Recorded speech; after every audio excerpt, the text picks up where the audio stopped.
நான் டாக்டர் அருண் பிரசாத், மூளை தண்டோட அறுவை சிகிச்சை நிபுணர். இன்றைக்கி நம்ம என்ன பார்க்க போகிறோம்னா பிரெயின் டியூமர்ஸ், அதாவது மூளையில் இருக்கிற கட்டி. மூளையில் பலவிதமான கட்டிகள் இருக்குது. சாதாரண கட்டியாகவும் இருக்கலாம், இல்லை கேன்சருக்குரிய கட்டியாகவும் இருக்கலாம். சாதாரண கட்டியாக இருந்ததுன்னா நம்ம எடுத்துட்டோன்னா திரும்பி வரதுக்கு சான்ஸ் இல்லை. மெலிக்னன்ட் டியூமர்ஸ், அதாவது கேன்சர், புற்றுநோய் கட்டிகள் மூளையில் வந்ததுன்னா அதை பண்ணிவிட்டு நம்ம கீமோதெரப்பி இல்லை ரேடியோ தெரப்பி நம்ம கொடுத்தாகணும். இவங்களுக்குள்ள என்ன சிம்டம்ஸ் இருக்குது, மோஸ்ட் காமன் ப்ரெசன்டேஷன் என்ன இருக்குன்னா ஹெட்டேக் இருக்கும், காக்கா வலிப்பு வரும், அப்புறம் வாந்தி வரலாம். அதாவது ரெய்ஸ்ட் இன்ட்ராக்ரேனியல் ப்ரெஷர்னு ஒரு இது சொல்லுவோம். ஏர்லி மார்னிங்கில் பேஷண்ட்ஸ்க்கு சிவியர் ஹெட்டேக்கும் வாந்தியும் வரும். அது மோஸ்ட் காமன் சைன் வந்து ரேஸ்ட் ஐசிபி பிக்சர். அதே மாதிரி கண்ணு வந்து டபுளாக தெரியும். எனக்கு கண்ணு டபுளாக தெரியுது, காலையில் எழுந்திரிச்சோன்னே வாந்தி வருது, இதுவரையும் எனக்கு இந்த மாதிரி தலைவலி வாழ்க்கையிலே வந்ததில்லை அப்படிங்கும்போது நம்ம எப்போவுமே போய் சிடி ஸ்கேன் இல்லை எம்ஆர்ஐ எடுத்துக்கணும். யூஸ்வலாக நாங்கள் சிடி ஃபஸ்ட்டு ஸ்க்ரீனிங் டெஸ்ட்டாக எடுப்போம்.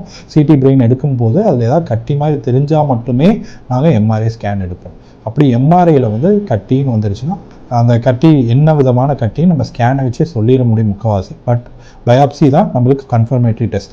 நம்ம அதே மாதிரி அந்த கட்டியை வந்து சின்ன தொலை போட்டு சின்ன எண்டோஸ்கோப்பி வழியாகவும் இல்லை சின்ன கிரேனியாட்டமி பண்ணி அந்த கட்டி எடுத்துரும். மெனிஞ்சியோமா மாதிரி கட்டிலாம் சாதாரணமான கட்டி. அதை எடுத்துட்டோன்னா திருப்பி ரெக்கர் ஆகிறதுக்கு சான்சஸ் கிடையாது. அதுவே மெலிக்னன்ட் கட்டி, மிடில் ஏஜ் பீப்புளுக்குலாம் வர்ற மெலிக்னன்ட் கட்டி பார்த்தீங்கன்னா கிளையோமான்னு சொல்கிற ஒரு கேன்சர் கட்டி. இப்போ மெனிஞ்சியோமா தான் பண்ணிட்டோம், ஃபுல்லாக நம்ம எடுத்துட்டோம் அப்படின்னா நம்ம கீமோதெரப்பி ரேடியோ தெரப்பி போக தேவையில்லை, ஏன்னா அது சாதாரணமான கட்டி. அதுவே கிளையோமா மாதிரி வர்ற கட்டி அதுனா அது ஒரு கேன்சர் கட்டி. அதுலேயே கிரேட் 1, கிரேட் 2, கிரேட் 3, கிரேட் 4 இருக்குது. கிரேட் 2, கிரேட் 3, கிரேட் 4லாம் இருந்ததுன்னா we have to go for chemotherapy, அதாவது கீமோ டேப்லெட்ஸ் எடுக்கணும், ரேடியோ தெரப்பியும் கொடுக்கணும்.